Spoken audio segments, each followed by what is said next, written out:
Assalamualaikum warahmatullahi wabarakatuh. Bismillahirrahmanirrahim. Alhamdulillahi rabbil alamin. Wassalatu wassalam ala rasulillah wa ala alihi wa ashabihi ajma'in. Qala Allah ta'ala fi kitabihil aziz. A'udzu billahi minasyaitonir rajim. Ya ayyuhalladzina amanu awfu bil 'uqud. Sadaqallahul azim. Kita sambung kitab Muhimmah fil Ilmil Hadis. Kita sampai pada muka surat yang ke-34.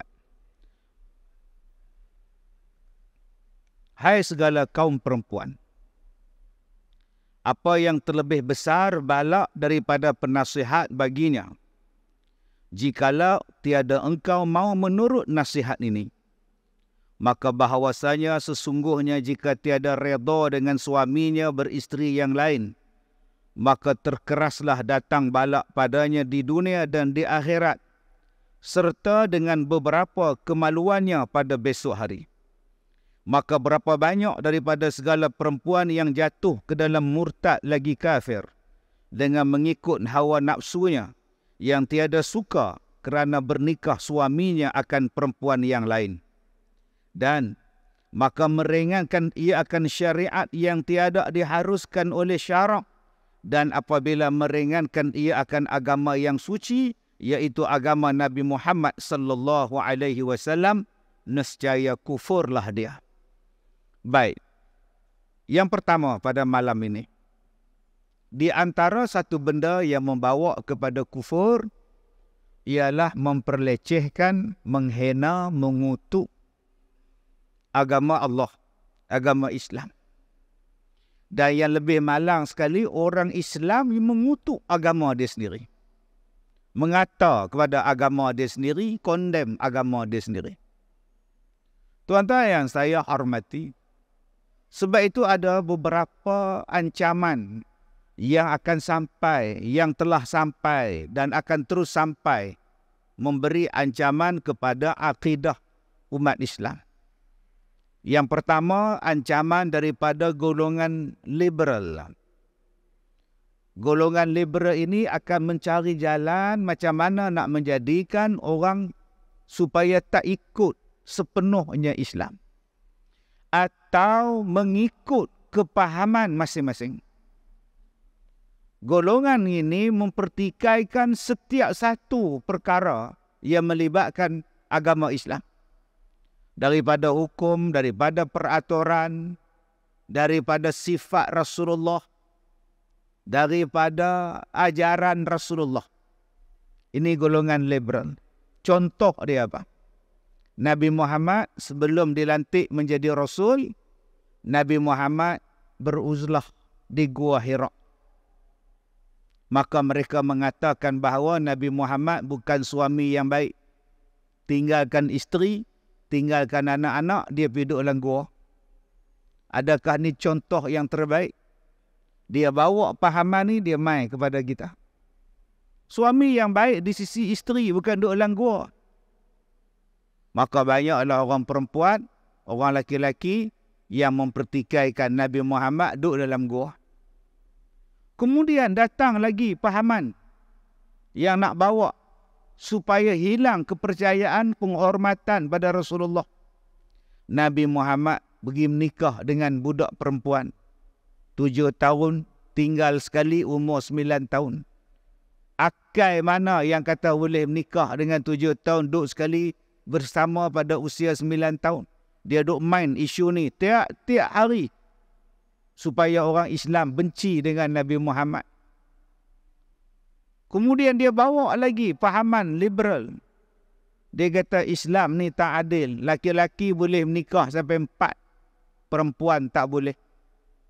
Tak adil, tak adil, tak adil. Sebab tu tuan-tuan, mana-mana kes suami kahwin lain, tuan-tuan akan nampak isteri dia akan tuntut cerai, akan lawan, buka kes dia, akan cerita keburukan suami dia, dan dia akan panggil perempuan yang kahwin 2 tu, madu dia dengan panggilan yang bukan-bukan. Dan sekarang yang paling terkenal dengan panggilan penyondol. Tiap-tiap hari buat live. Suami jahat, suami jahat, suami jahat, suami jahat. Betina gatal. Sampai semua orang timbul simpati pada dia, suka pada dia, sayang pada dia, kesian pada dia dan benci. Bukan setakat benci pada perempuan yang konon-konon merampas. Dia benci pada laki dia. Dan akhirnya benci dengan peraturan itu sendiri. Tanpa menyelidiki, tanpa mengkaji hikmah dia. Kemudian dia datang pula bawa tidak adilnya Islam ni, kata dia, sebab orang perempuan dapat pusaka lebih rendah sikit daripada lelaki. Macam-macam. Ini golongan yang pertama yang akan membisikkan. Ia akan bawa kempen. Nama dia liberal. Kempen memburukkan Islam. Satu. Yang kedua, ancaman kepada umat Islam datangnya daripada golongan literal. Tadi liberal. Literal ialah orang yang memahami Al-Quran, orang yang memahami ajaran, yang tu. Dia tak boleh nak takwil.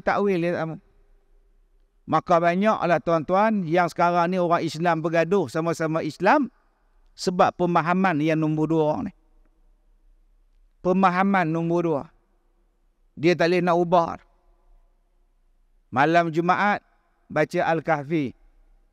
Kalau baca Yasin, bid'ah. Takkan tak boleh baca surah lain langsung. Tak nak sunat baca Al-Kahfi. Tak, kalau baca surah Waqi'ah, tak. Al-Kahfi. Ini nama dia literal. Dia tak boleh nak konar. Tak boleh nak fikir. Tak boleh. Habis. Dia bawa lagi ajaran ni sampai jadi ekstrim. Lain daripada yang ni, salah. Kemudian dia mai pula ancaman kepada umat Islam ialah ajaran sektism. Ajaran sektism ni maksud dia ialah ajaran kepartian. Ajaran memilih ketua. Terlalu taksub di dalam memilih ketua sampai menjadikan orang lain semua salah. Sampai pada satu tahap berbunuh, bergaduh. Seperti mana orang yang taksub kepada Sayyidina Ali, lalah jadi Syiah. Orang lain semua salah. Abu Bakar salah, Umar salah, Osman salah. Lalah Jibril pun salah. Sebab tersilap bagi wahyu pada Nabi Muhammad. Patutnya wahyu tu turun ke Ali. Ali saja. Hak lain semua salah. Ini nama dia orang ancaman sektism. Lain daripada aku, tak betul. Aku saja betul. Salah. Nak semua salah. Yang keempat, ancaman yang duk datang kepada kita ni, ajaran mystical. Ajaran mistik. Nak cari ilmu macam mana boleh berjalan atas air. Nak cari ilmu macam mana boleh terbang. Nak bertapa. Nak duduk dalam gua bertapa, nak dapat ilmu, boleh terbang. Saya kata bukan susah nak terbang, beli tiket. Naik berterbang pada Pulau Pinang tu, bayar lepas pergi Kuching. Selesai masalah. Dia mistik kalau boleh tarik benda buah dalam botol, jenis tu.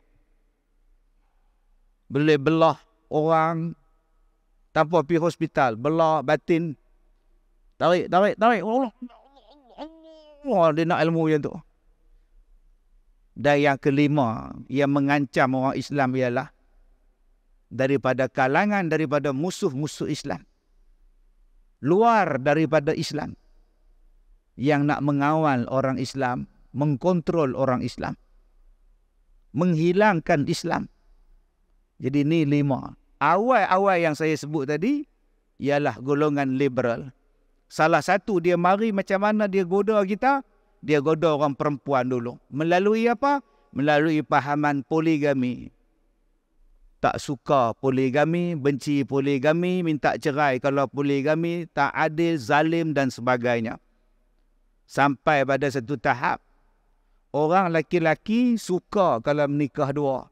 Tapi kalau anak dia nak jadi isteri nombor 2, dia tak suka. Saya ulang balik. Orang laki-laki suka kalau dia menikah dua. Tapi kalau anak dia, abang, ayah, hari Ahad ni ada orang nak main menancik. Siapa dia? Haji Zul. Bukan dia ada bini dah ke? Cik nombor 2. Cik setuju dah. Nampak golok tu. Dia main kodok. Dia menikah dua. Dia nak anak dia jadi isteri nombor 2. Dia tak mau. Ni kita ni. Punya takutnya bab menikah dua ni. Semua benda dalam Quran tu. Allah tanya Ustazah. Ustazah Rogaya ke? Ustazah Endon ke? Kak Nak ke? Muslimah ke? Muslimat ke? Tudung labuh ya amat. Kami nak hudud. Hudud. Cuba tanya dia. Kalau suami Ustazah menikah lain bagi tak? Apa ramai geleng kepala? Gatal sangat. Cerai pun tak apa. Hudud dia mau. Bab nikah dua, no. Maknanya belum lagi yang disebut. Ya ayyuhallazina amanu dukhulu fis-silmi kafah. Sebab tu tuan-tuan berhati-hati. Sebab kadang-kadang dalam undang-undang ni kita disebut. Hang tolak benda ni salah. Hang tolak undang-undang ni salah. Dia tolak undang-undang salah satu. Hang tolak satu lagi. Sama lah hukum dia. Dia tolak undang-undang Allah. Peraturan Allah. Kita pula tolak dalam bab poligami. Dua-dua tolak. Jadi jangan duk kata orang yang tolak satu hukum, kita kata dia tu tak Islamik. Hang pun tolak hukum yang lain sama. Dia tolak A, hang tolak B.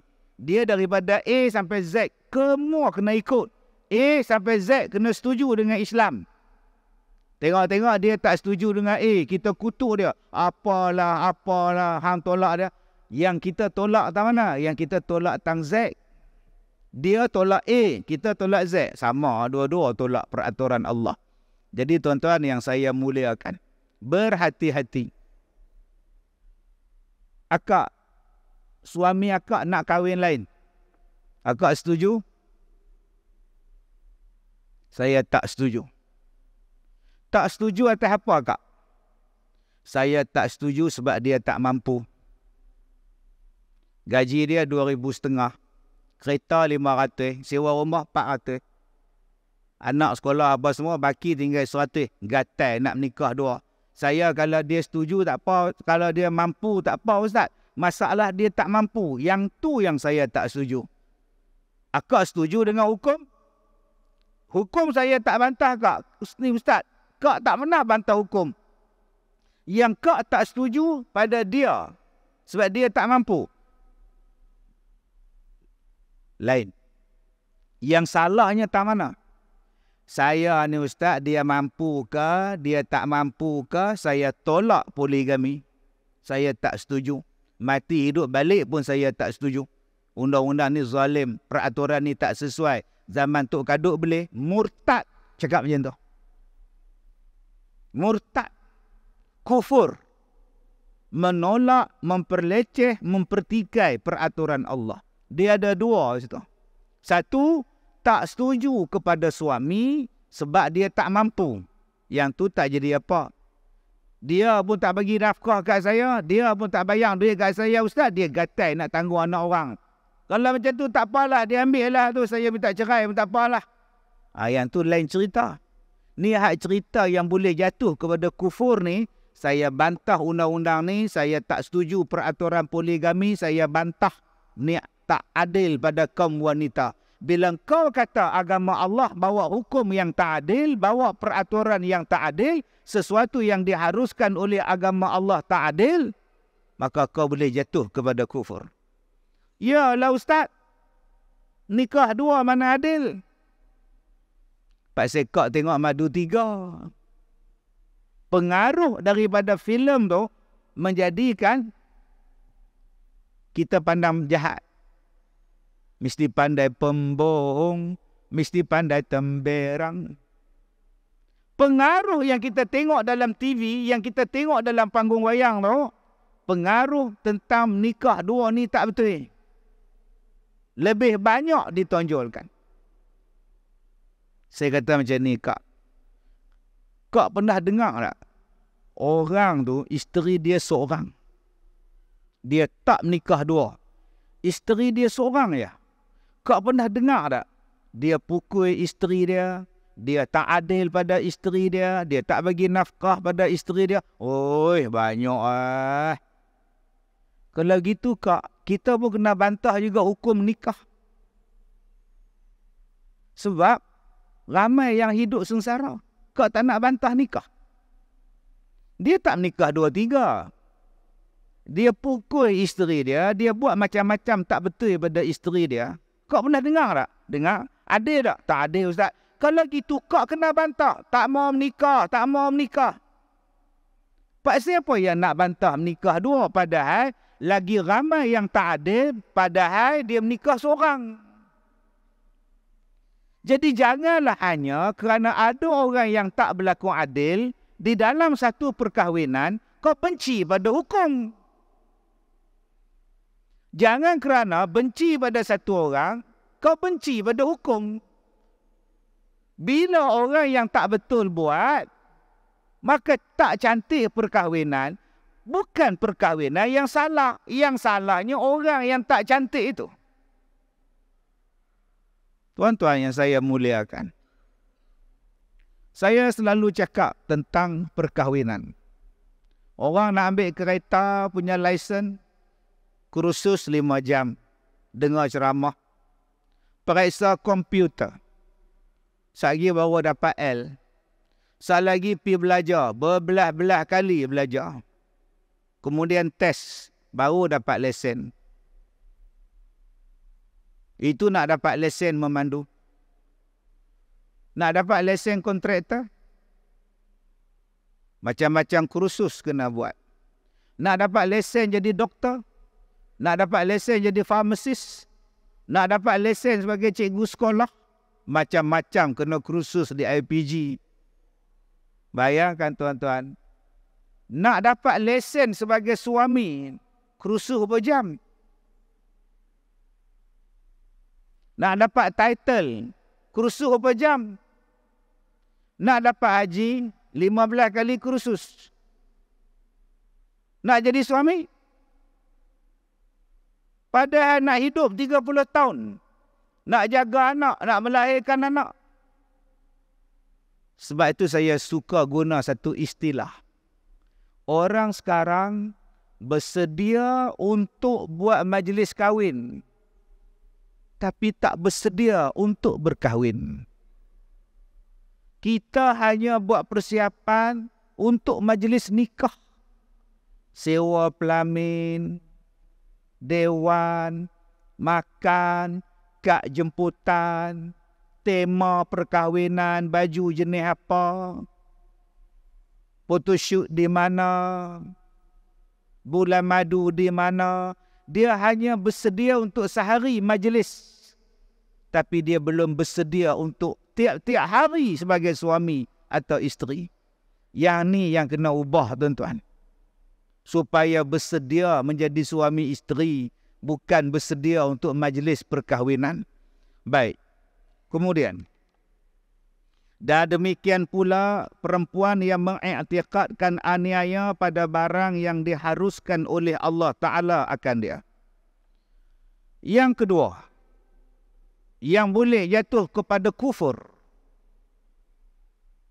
ialah apabila beriktikad bahawa ketentuan yang Allah bagi pada satu orang perempuan suatu kezaliman daripada Allah.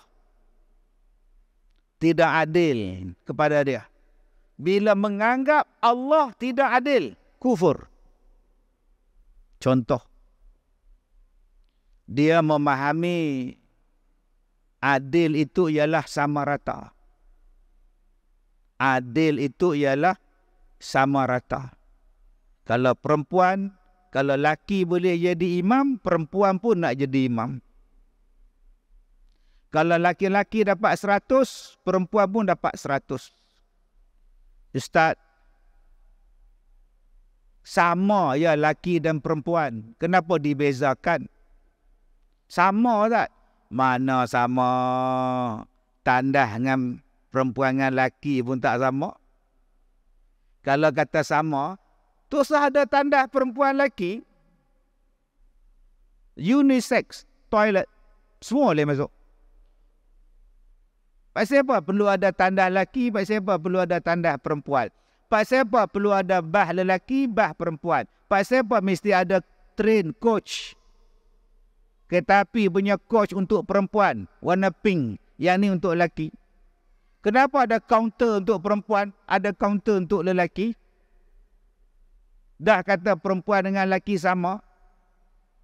DNA pun tak sama, kromosom XY pun tak sama. Yang belajar sains di sini, dia belajar X itu untuk siapa, Y itu untuk siapa, gen Y, gen X itu untuk siapa. Tak sama. Dia takkan sama. Jadi kalau kita mengatakan bahawa adil itu ialah sama, tak. Adil maksudnya ialah meletakkan sesuatu pada tempatnya. Contoh, ada orang pertikai. Jadi orang jantan seronok, pusaka dapat lebih. Kami ni orang perempuan dapat kurang. Tak tahulah. Ujung tu tak tahulah. Maksud makcik tak tahulah tu siapa tak betul? Dah lah, tak kata siapa lah, tapi tu dia lah, mereka lebih, kita kurang. Tak tahulah, cakap sikit lagi kata kapir pula, payah lah. Makcik, di dalam agama, makcik tak boleh tengok satu benda. Makcik kena tengok overall, baru boleh jatuh hukum. Kalau makcik tengok satu benda, memanglah makcik kata tak betul. Laki dapat satu, perempuan dapat setengah. Tapi makcik tahu kenapa hak laki-laki lebih. Sebab dia kena tanggung perempuan. Kalau kak dia janda, dia kena tolong kak dia. Kalau adik dia laki mati, dia kena tolong adik dia hak laki mati tu. Dengan anak yatim, adik dia punya anak tu pun dia kena tanggung. Kalau mak dia susah, bapak dia susah, anak jantan kena tolong mak pak dia. Kalau adik perempuan dia nak kahwin, pak pula mati, mak pula mati, tak ada siapa nak buat kenduri kahwin, belanja kahwin adik tu, abang kena tengok. Kalau adik tu nak sambung belajar, abang tu kena tolong. Bukan boleh bagi RM50 je, abang tambang naik bah. Abang tu lah kena turun, pak menakan dia. Tak pun abang kandung dia, kena bawa adik dia pergi Kuala Lumpur, tengok asrama duk tang mana, belanja duit pukit semua. Sebab tu dia dapat lebih, hak perempuan tak wajib. Kalaulah laki-laki komplain kau lagi banyak, kau hanya komplain, pusaka perempuan sikit, laki-laki banyak. Kau tahu tak? Kita ni ada adik jantan, adik bongsu. Kau ada adik bongsu jantan laki-laki. Satu hari dia tikam orang. Dia bunuh orang. Kalau ikut hukum Islam, qisas. Tanya kepada keluarga si mati. Adakah awak nak jatuh hukum qisas pada budak ni? Lelaki ni yang bunuh anak awak? Kami tak nak laksanakan qisas. Hukum balas bunuh kami tak mau. Kami nak hukum diat. 100 ekor unta bayar pada kami. Tuan-tuan, budak yang bunuh, budak orang tadi ni, remaja tadi 20 tahun tadi pergi bunuh, kena bayar diat 100 ekor unta. Siapa yang nak tolong dia? Kawan baru habis SPM, duk kerja Grab apa semua, mana nak cari 100 ekor darab dengan 10,000 unta? 100 ekor unta, 100 ekor unta darab dengan RM10,000 harga seekor unta. Ambil RM5,000. RM5,000 kali 100. Hai, setengah juta. Siapa yang kena tolong budak ni? Yang laki-laki. Pak ngah dia, abang dia, adik dia, mai tolong. Orang perempuan, kakak dia tak wajib tolong. Adik dia, adik pun tak wajib tolong. Pasal dia perempuan. Mereka ni perempuan. Yang lelaki yang kena tolong. Jadi janganlah kita tengok satu hukum, terus kita kata tak adil. Cuba tengok benda-benda lain. Baru kita boleh dapat jawapan bahawa Islam bukannya zalim. Islam meletakkan sesuatu pada tempat dia. Jadi orang laki-laki ni diberi kederat, orang laki-laki ni diberi akal, orang laki-laki ni diberikan kekuatan, hang kena tanggung orang perempuan. Cantiknya Islam. Begitulah dalam bab tauhid, dalam bab ayat Quran. Jangan tengok hanya satu ayat. Jangan hanya tengok dalam satu ayat. Nak tengok ayat Al-Quran, dia ada sambung ayat ni, dia ada letak ayat ni, dia letak dalam surah ni, dia letak dalam surah ni. Baru kita boleh dapat jawapan. Setengah orang dia pegang satu ayat. Baru ni ada orang tanya, dia kata, Ustaz, Allah tu duduk atas langit, atas arash. Ada 15 ayat Ustaz dalam Quran, 15 Allah duduk atas arash. Saya kata jangan cakap macam tu. Ada ayat Quran Ustaz. Ustaz bantah ayat Quran. Saya tak bantah. Tapi abang kena tengok ayat-ayat lain. Kalau abang faham ada 15 ayat cerita tentang arash, istiwa atas langit, istawa atas arash. Abang kena ingat juga. Istawa tu ada 15 makna. Ada 15 makna. Dah Ustaz tak payah. Ustaz tak payahlah nak takwil lagi. Bila Allah kata dia duduk atas langit lah. Pasal apa Ustaz nak takwil juga? Abang, di dalam Al-Quran ada ayat yang berbunyi, kalau mereka melupakan Allah, Allah juga lupakan mereka. Abang boleh faham tak ayat tu? Allah pelupa. Kalau mereka melupakan Allah, Allah pun lupakan mereka. Adakah Allah bersifat dengan pelupa? Boleh tak takwil ayat tu? Kena faham apa makna Allah lupakan mereka. Adakah Allah pelupa? Dalam hadis yang lain, kamu tak nak ziarah aku kah? Ziarah aku dalam hadis Qudsi. Kamu tak nak ziarah aku? Aku sakit. Adakah Allah sakit? Rupa-rupanya menziarahi orang yang sakit, yang soleh, yang sabar. Dahlah sabar, dahlah soleh. Sakit pula. Allah bersama dengan mereka. Maka kalau kamu ziarah mereka tu, macam kamu ziarah Allah. Nak takwil macam mana tu? Janganlah turis kata Allah tu duduk. Duduk ni, dia ada kaedah. Macam saya sekarang duduk atas kerusi ni. Ni duduk. Bila saya duduk, saya mesti menghadap. Belakang saya macam mana? Tepi saya lagu mana? Depan saya lagu mana? Bila duduk, dia ada had. Dia ada tempat dia. Takkan Allah ada had? Allah tidak ada had. Kalau duduk macam ni, duduk adalah duduk. Takkan Allah duduk macam ini. Kamu lupa dalam surah Al-Ikhlas, walam yakul lahu kufuwan ahad. Allah tidak sama dengan sesuatu, tak ada satu pun serupa dengan Tuhan. Yalah, dah Allah kata duduklah, macam mana duduk kita tak tahulah. Itu salah dia. Tak boleh nak sebut satu benda hanya berdasarkan pada satu ayat. Tengok kepada ayat yang lain. Laisa kamislihi syai'. Allah Ta'ala tak sama dengan sesuatu. Bila engkau dah kata Allah dah sama, engkau dah memakhlukkan Allah. Tuan-tuan yang saya muliakan. Sebab tu, di dalam kita belajar sesuatu perkara, janganlah hanya tengok pada satu benda. Setengah orang, suami dia mati. Ni suami dia. Ni isteri dia. Ni anak perempuan dia. Suami mati, tinggal isteri baru, tinggal anak perempuan. Mak tak ada, mak suami pun tak ada, pak suami pun tak ada. Suami, isteri, anak. Mati pula suami. Mati pula bapa dia pun dah mati, mak dia pun lama dah mati. Harta ada, rumah, kereta, tanah, bendang semua ada. Siapa yang boleh dapat harta si mati ni? Nombor satu, yang dapat harta, balu dia. Nombor dua, yang boleh dapat harta, anak perempuan dia. Anak laki tak ada. Marilah abang dia. Abang si mati. Mari kakak dia. Mari adik si mati. Adik ipak dia mai, abang ipak mai, kak ipak mai. Ni kami nak kira bicara ni. Nak tengok buku akaun dia.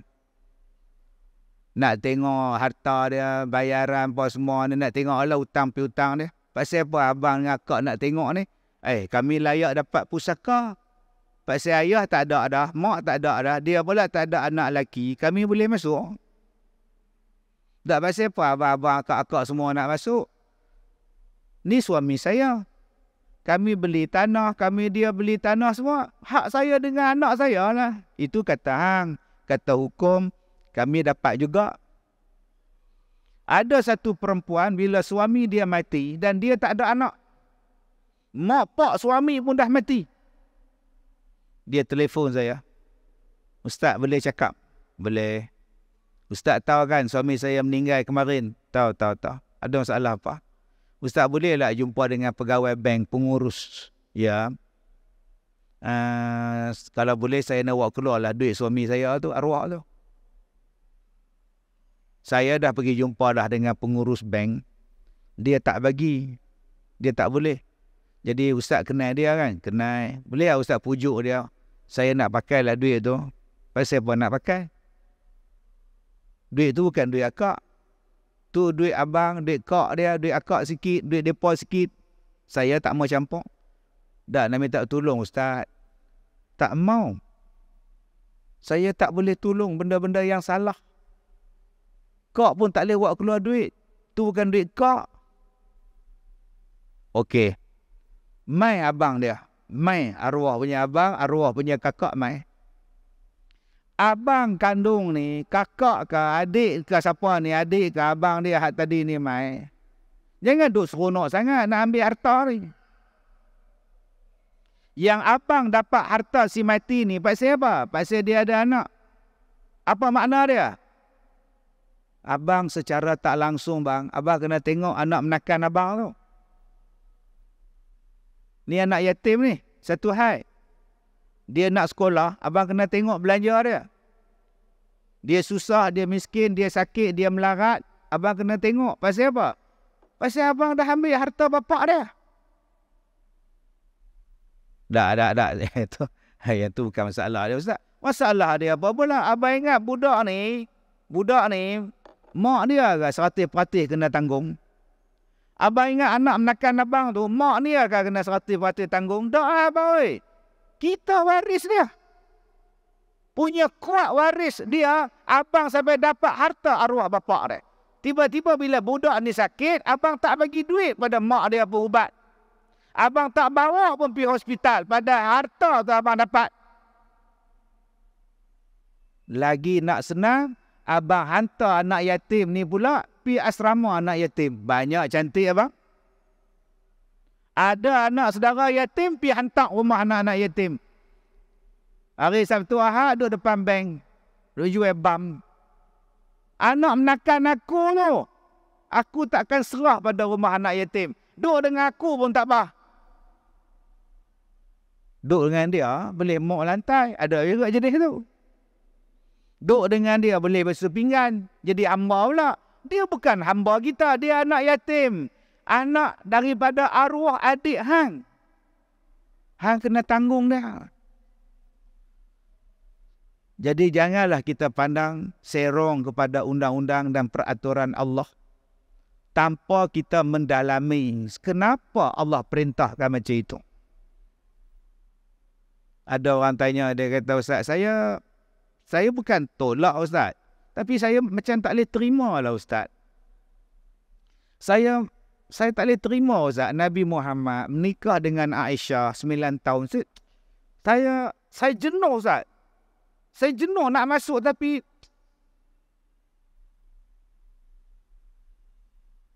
saya nak pandang baik Ustaz tapi 9 tahun Ustaz. Tu saya buat lagu tu lah. Aku sepak Ustaz lagi. Hang baca ada ayat Quran. Wa ma yantiqu anil hawa. Nabi Muhammad buat bukan dengan wahyu. Nabi Muhammad buat bukan nafsu, melainkan wahyu.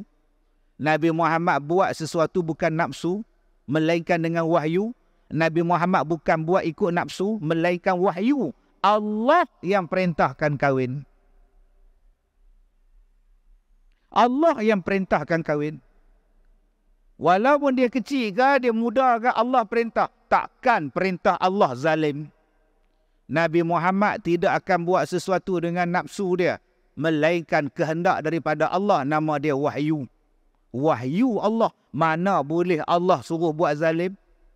Allah suruh Nabi Ibrahim sembelih Nabi Ismail. Zalim ke? Tak. Allah suruh Nabi Nuh buat kapal. Zalim ke orang tua buat kapal? Bayangkan orang 1000 tahun buat kapal seorang-seorang. Logik tak? Kita hak 90 tahun jalan pun nak rebah. Tiba-tiba yang umur 1000 tahun buat kapal. Logik tak? Tak kena tentang pemikiran macam tu. Bila kau menganggap Tuhan engkau zalim, Tuhan engkau tak adil, salah tu. Akak cuba tengok. Yang akak rasa tak sesuai tu sebab apa? Sebab dia 9 tahun. Ustaz 9 tahun, budak perempuan baru tinggi ni Ustaz. Kalau orang Arab tinggi sikit lah. So, dia tak boleh kahwin. Dia dah ada haid belum? Dah ada. Bila dah ada haid, boleh nikah. Dah Ustaz, kecil Ustaz. Akak pernah tengok tak perempuan kerdil? Suami dia normal, isteri dia kerdil. Kak pernah tengok? Isteri dia rendah budak darjah 2 kak. Suami normal 5 kaki 7 inci. Hak isteri 2 kaki setengah. Mengandung lah tu. Tak ada siapa yang pergi bantah. Jangan. Penderaan. Penderaan apa dia tu dah datang bulan. Walaupun dia kerdil, dia nikah pergi. Oh, yang Nabi Muhammad nikah bantah. Kecil sangat. Hak kerdil tu. Yang laki elok segak tuan-tuan. Yang isteri dia kaki tak ada. Rendah tuan-tuan. Dua-dua kaki tak ada. Masa nak menikah tu, lepas menikah, laki dia dukung tuan-tuan. Pergi makan meradap. Tuan-tuan tak tengok video tu. Dua-dua kaki tak ada. Boleh tak nikah? Tak ada siapa yang kata penderaan. Jadi janganlah pandang buruk kepada satu-satu peraturan yang Allah Ta'ala benarkan. Baik, kemudian. Hai segala perempuan.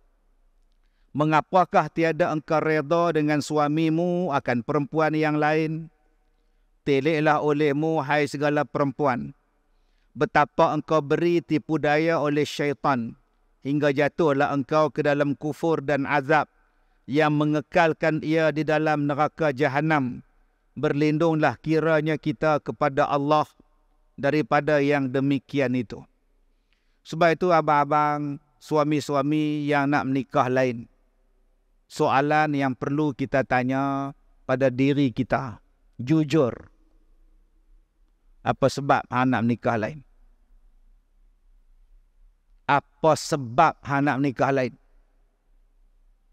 Isteri hang tak layan hang? Tak. Isteri saya baik.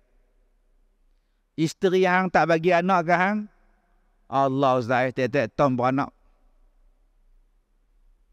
Isteri hang sakit? Tak sihat.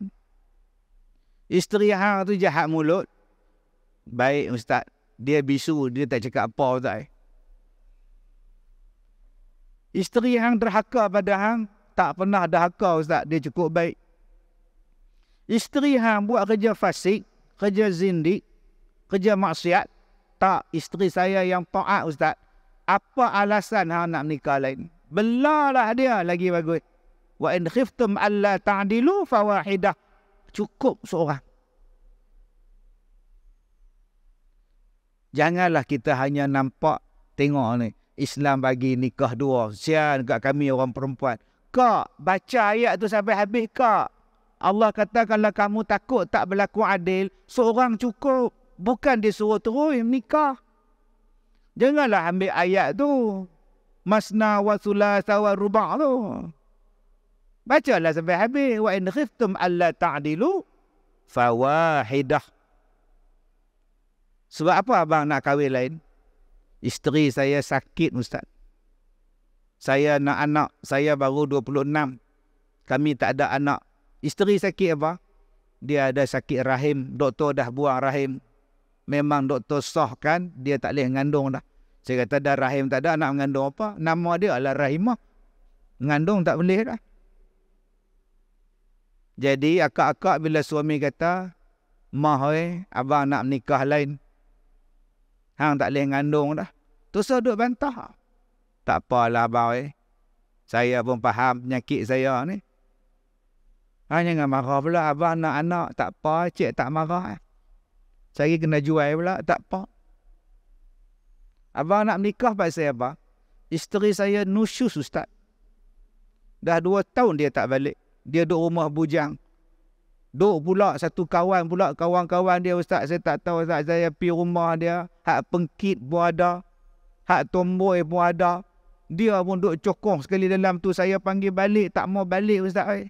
Saya pun dah 2 tahun hidup macam orang susah ni. Makan tak tentu hala, anak-anak tak tentu hala. Saya perlukan isteri lagi seorang, Ustaz. Nak jaga anak-anak saya. Isteri saya tak balik apa payah, Ustaz. Pilih menikah. Abang, pasal apa abang nak menikah lain? Saya nak menikah lain, Ustaz. Saya nak cakap pun malu, Ustaz.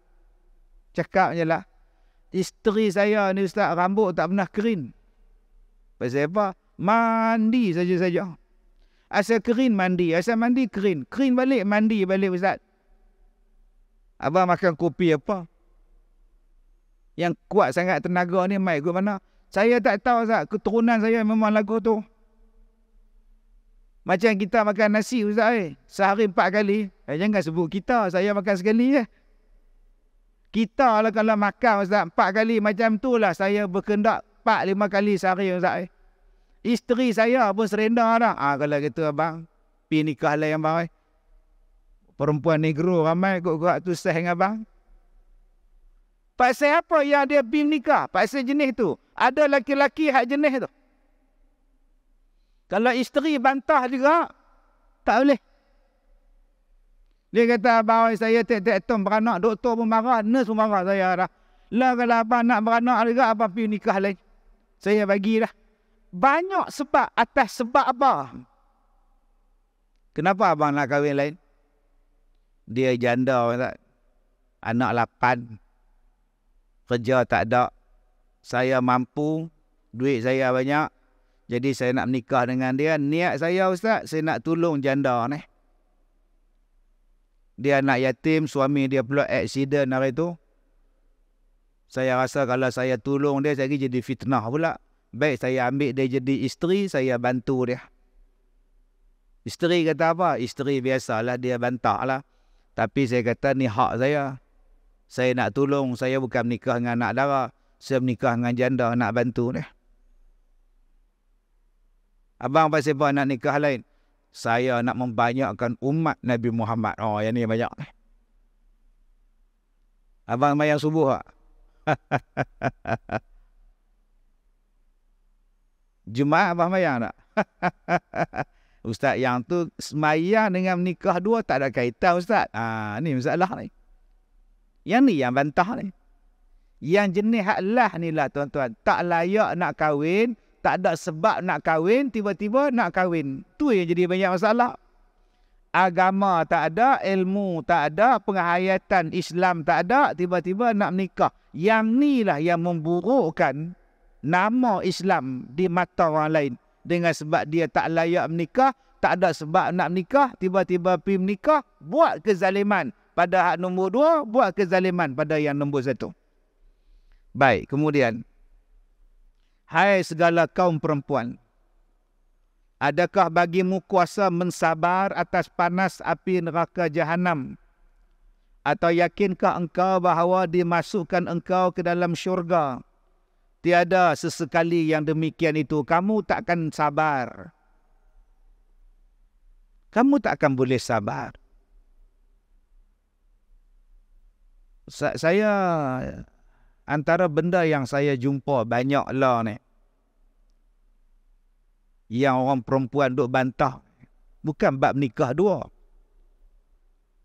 Saya pernah jumpa dengan orang perempuan, dia siap minang lagi untuk suami dia. Bukan seorang, 2 orang isteri dia minang untuk suami dia. Saya dah sekarang ni, dia suruh nikah lagi, abang pilih nikah lain abang. Malas layan abang. Tak larat lah. Dia suruh lagi. Tapi yang saya banyak jumpa, orang perempuan yang bantah iddah. Yang ni banyak tuan-tuan. Iddah mati suami.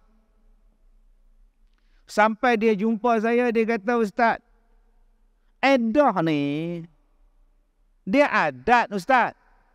Iddah adat. Iddah adat. Maksud aja? Adat lah. Nak buat, tak membuat sudah. Hai, saya kata bukan macam tu je. Iddah ni satu benda yang wajib orang perempuan ikut. Iddah mati suami ke, iddah bercerai hidup ke, dia ada iddah dia. Tak, suami saya mati. Kami kahwin 25 tahun. Suami saya mati. Duk tepuk tangan macam ni. Macam ni. Hak saya duk buat ni macam tu. Takkan suami saya mati, saya tak boleh pergi hantar pergi kubur. Saya, dia cakap no brain. Saya tak boleh fikir. 25 tahun kongsi hidup. Tiba-tiba bila laki mati, orang tak bagi saya pergi tengok kubur waktu pengkebumian dia. Apa ni? Bukan saya kata je. Aja, Kak, ni hukum. Masa sakit, Kak tengok tak dia? Tengok. Masa mandi mayat, Kak tengok tak mereka mandi mayat? Tengok. Masa kapan mereka pergi tengok tak? Tengok, saya cium pergi Ustaz. Kak semayang tak mayat dia? Tadi semarin tak semayang lah, Kak uzur. Tak, kalau Kak tak uzur, Kak boleh semayang tak? Boleh. Kak dah tengok dia, Kak dah jaga dia waktu sakit, Kak dah mandikan mayat dia, Kak dah kapan dengan tu imam kapan. Jadi, waktu pergi kubur, tak payahlah hantar. Kak dalam iddah. Nanti habis iddah, Kak mai pergi tengok. Tak, saya tak boleh. Takkan pergi kubur pun salah. Yang ni yang paling banyak saya jumpa sekarang, tuan-tuan. Orang bantah dalam bab iddah. Ustaz, suami saya mati. Innalillahi wa inna ilaihi raji'un. Seminggu dah. Soalan, ni anak-anak nak ambil Kak lah, nak buat pergi Putrajaya. Pasal apa? Ni Kak duduk seorang. Jadi mereka takutlah apa-apa kan. Tu yang mereka nak ambil lah. Nak duduk di Putrajaya 2 minggu. Lagi main rumah anak dekat Seremban 2 minggu. Giliak-giliak lah. Kak dalam iddah Kak. Tak, Ustaz faham tak? Kak duduk seorang. Kak sakit ke? Tak sakit, Kak sihat. Jiran-jiran Kak ada tak? Ada. Depan rumah tu abang kandung, belakang adik. Kalau gitu Kak duduklah di rumah suami Kak. Yang suami Kak mati, situlah Kak habiskan iddah. Dah anak-anak nak ambil pergi duduk sekali. Kak iddah. Kak habiskan iddah dalam rumah Kak. Tak, Ustaz faham tak? Anak-anak Kak takut Kak tinggal seorang. Saya faham, yang tak faham Kak. Nampak? Ada yang telefon saya, Ustaz. Saya suami mati. Dah masuk 2 bulan. Okey. Ni saya ni ada kursus MLM punya lah. Saya menega lah MLM ni. So, jadi mereka buat ni apa macam rusun taklimat mesyuarat apa semua lah. Jadi mereka panggil Kak sekali. Tapi boleh pi tak? Kak dalam iddah. Dah, Ustaz faham tak? Faham. Kak tak boleh pi. Habis dah Kak pi. Tak lama Kak 4 bulan lebih. Dia punya tak setuju tuan-tuan ni. Sampai ada yang kata, Ustaz berlumur lah kami duduk dalam bilik. Berlumur dia kata. Saya kata, Kak bukan duduk dalam bilik tak keluar macam zaman jahiliah dulu. Zaman jahiliah dulu, kalau suami mati, setahun tak mandi. Tu iddah dia. Setahun tak mandi. Setahun tak gosok gigi, tak sikat rambut. Setahun tak boleh keluar dari bilik, makan pun orang suruh. Tak boleh bercampur dengan orang, tak bercakap dengan orang, duduk diam. Dan kalau umur dia panjang, cukup setahun. Dia kena ambil tai unta tu, lumuk satu badan dia, baru dia boleh keluar, lempar tai unta tu jauh-jauh. Konon-kononnya buang sial, pasal laki dia mati. Rasulullah datang bawa ajaran Islam. Adat macam ini punya hukum tak ada dah. Orang perempuan yang mati suami boleh mandi, boleh potong kuku, boleh sikat rambut, boleh gosok gigi. Orang perempuan yang mati suami boleh dia nak pergi kerja, dia cikgu sekolah, tempat kerja dia cikgu sekolah, pergi sekolah, balik. Tak salah pada dia. Tak salah pada dia pergi bank nak uruskan pusaka laki dia, nak sign sana sign sini, pergi. Tak salah pada perempuan yang iddah nak dapatkan rawatan. Dia sakit duk hemodialisis minggu 3 kali, silakan. Tak salah pada orang perempuan yang dalam keadaan iddah tak boleh, tak dapat dah, tak ada siapa yang nak beli makanan pada dia. Maka terpaksalah dia keluar pergi cari makanan sak, dah dia balik pasal tak ada orang dah. Dan iddahnya 4 bulan lebih, bukan setahun. Dan dalam tempoh itu, kalau dia duduk dengan mertua, suami dia mati, mertua tu tak boleh halau dia. Sabar ya, laki hang dah mati, anak aku dah mati, hang baliklah rumah mak hang. Mangah tak boleh halau dia. Yalah, laki dah tak ada duduk sini bersepah lagi, pasal dia menantu mangah. Yang kedua, sebab dia iddah kematian suami. Paling afdal perempuan yang kematian suami, iddahnya di tempat suami dia meninggal. Maksud dia ialah di rumah mereka. Kebetulan mak ngah ni duduk dengan menantu, duduk dengan arwah anak mak ngah. Maka biarlah dia habiskan iddah di rumah ni.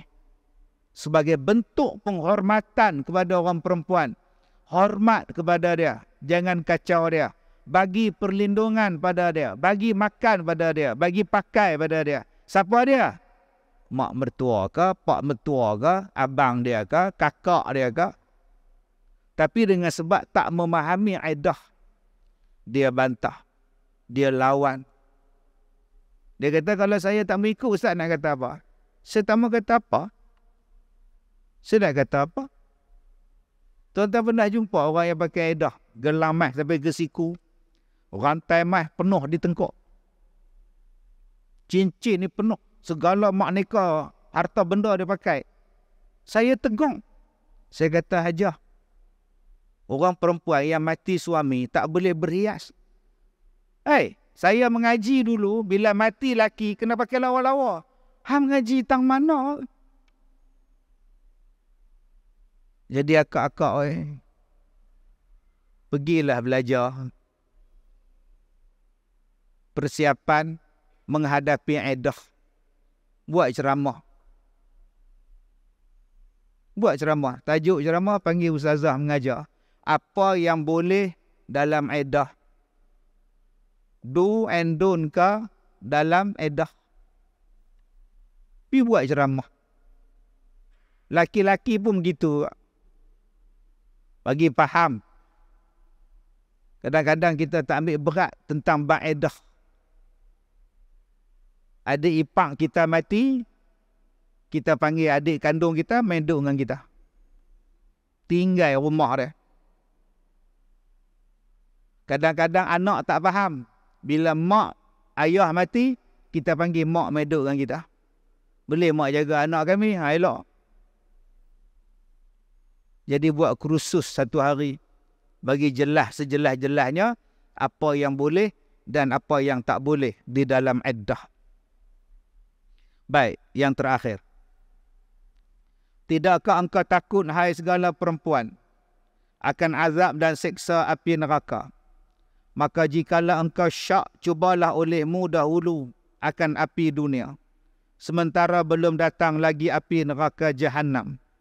Kuasakah kamu sabar ataupun tidak? Maka bahawa sesungguhnya api neraka Jahannam itu terlebih panas dan keras siksaannya daripada api dunia ini beribu kali ganda.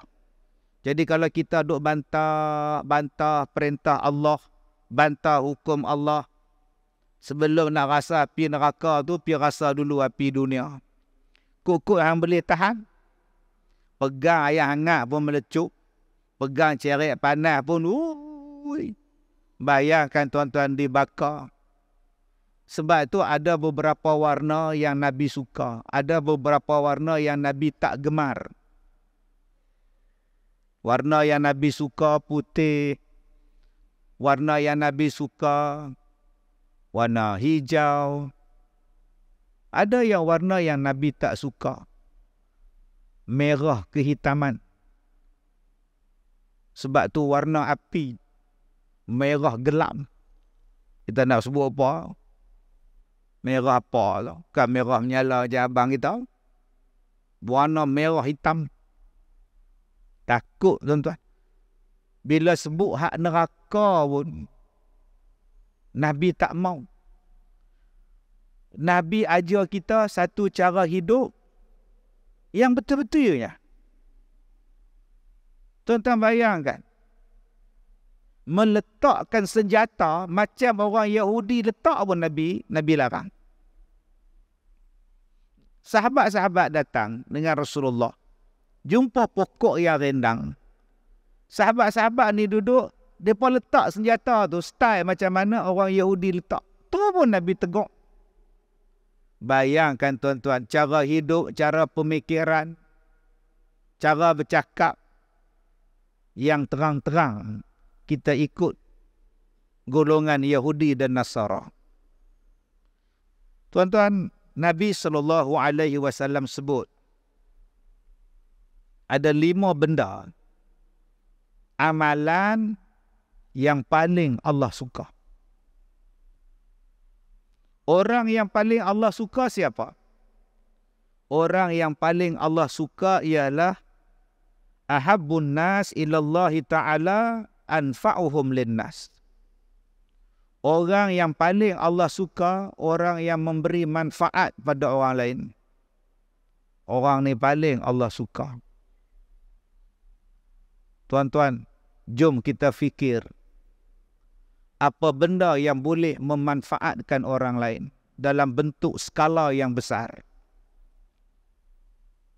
Tuan-tuan cuba tengok kapet. Kapet semayang. Zaman dulu, kapet mana ada? Zaman Nabi tak ada kapet. Semayang atas tanah gitu. Mai zaman kita sekarang, buh kapet. Cuba tuan-tuan perasan. Pada kapet kita ni ada soft. Dia tulis siap-siap soft.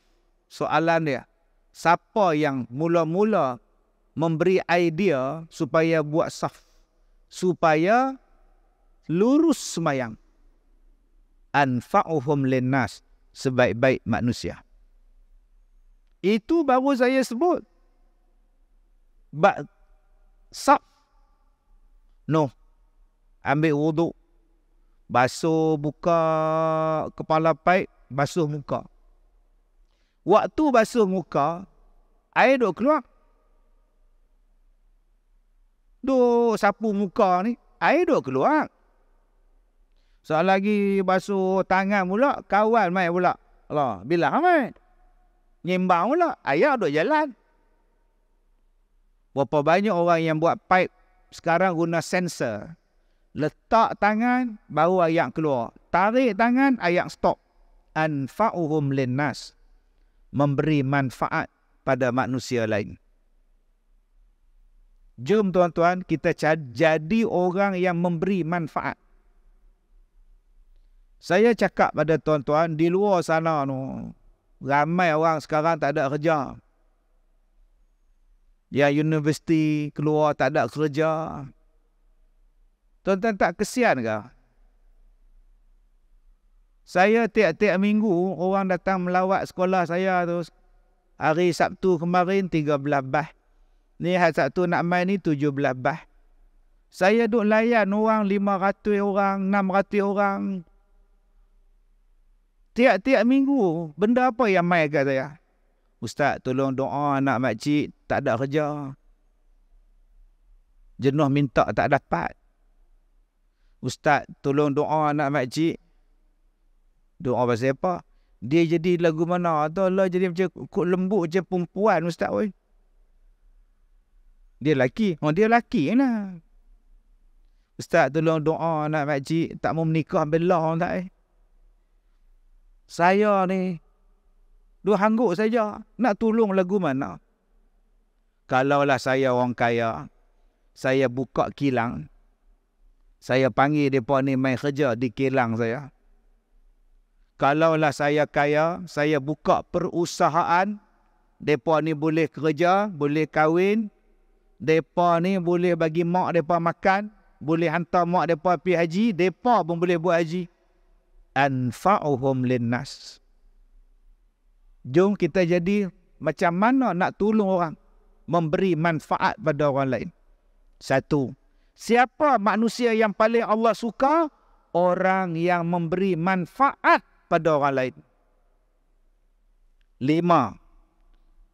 Apakah amalan yang paling Allah suka?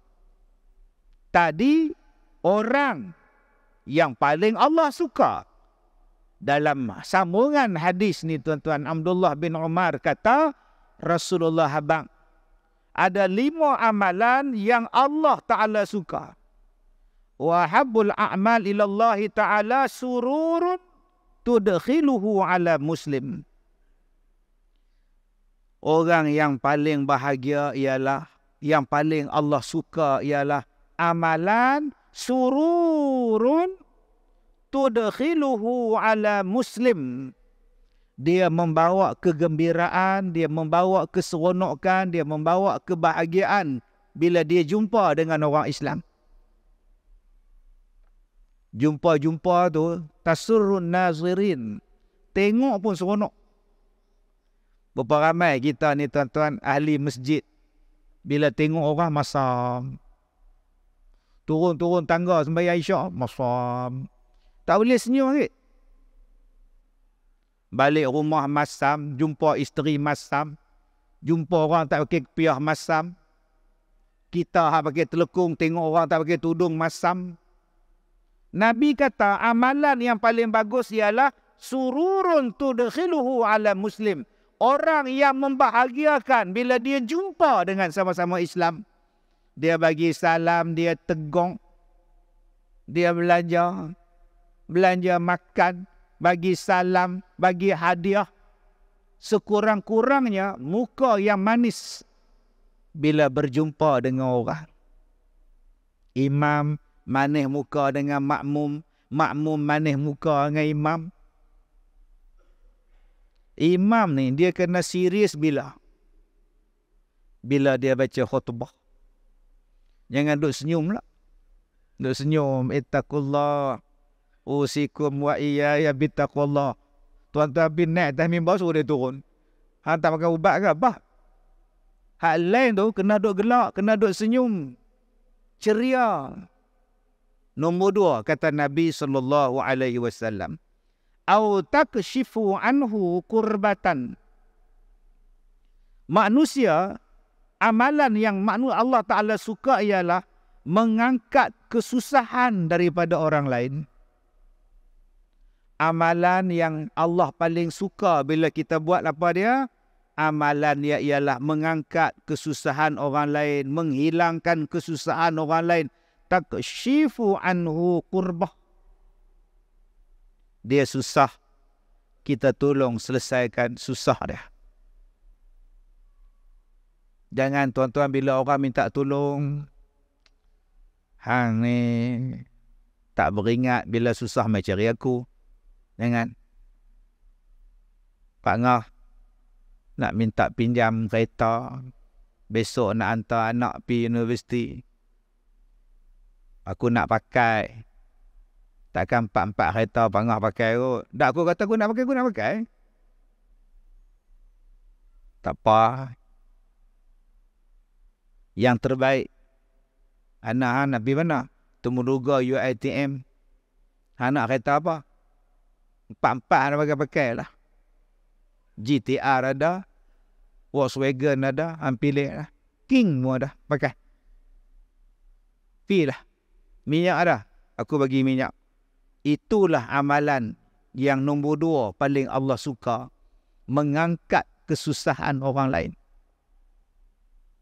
Nombor 3, amalan au taqdi anhu dainan.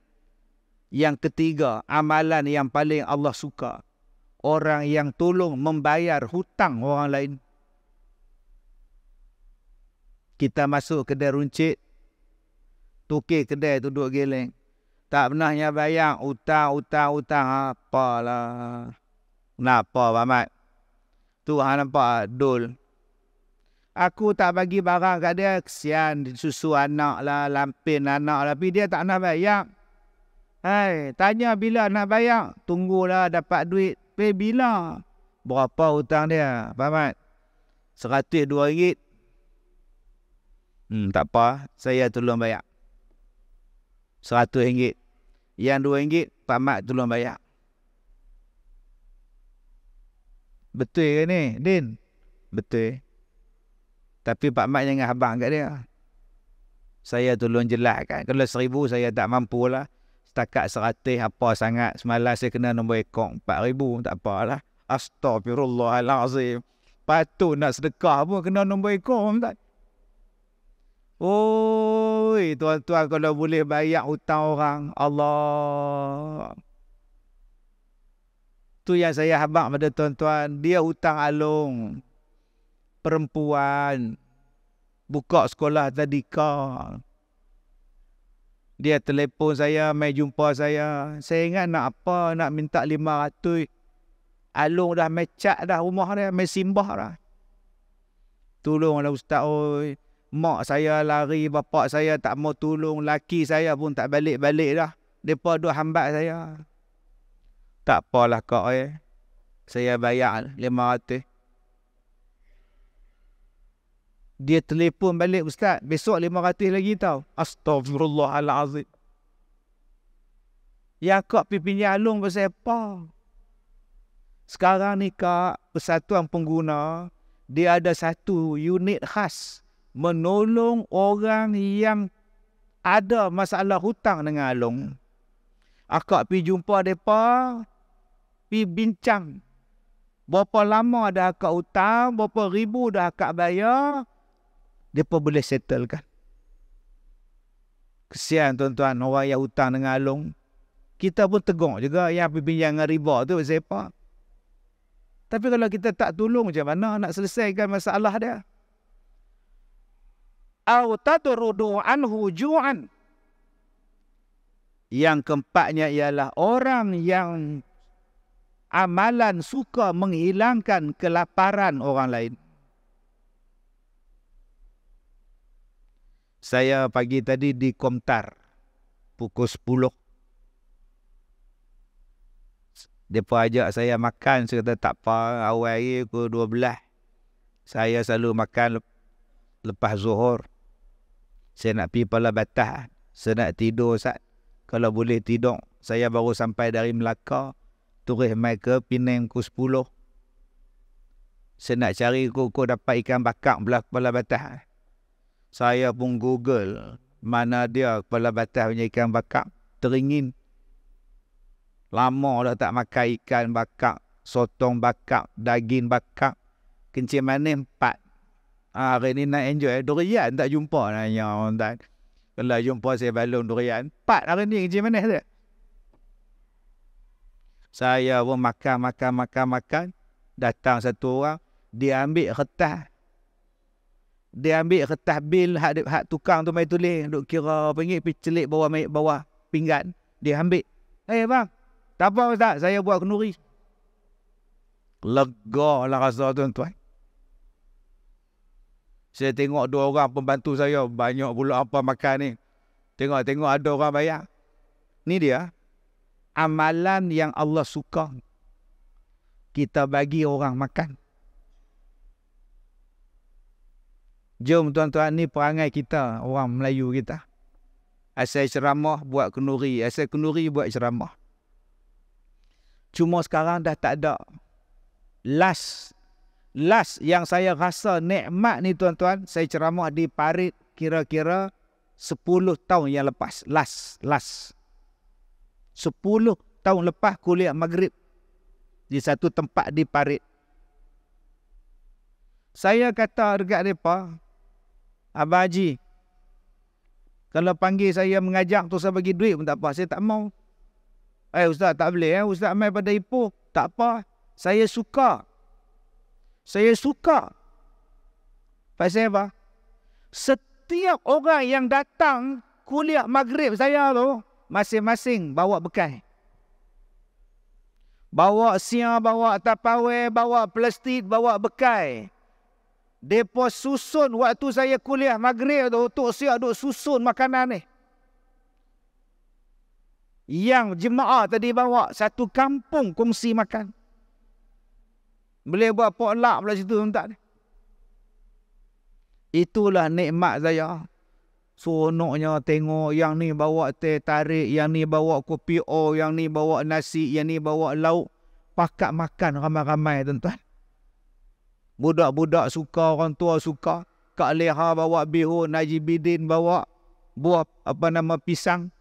Kak Nak bawa teh tarik, Haji Dolah bawa siang kosong. Dia bukan bawa apa, bawa siang kosong. Balik berat siang dia. Mana faham, tak faham sudah tak. Dan yang terakhir, yang kelima, kata Nabi SAW,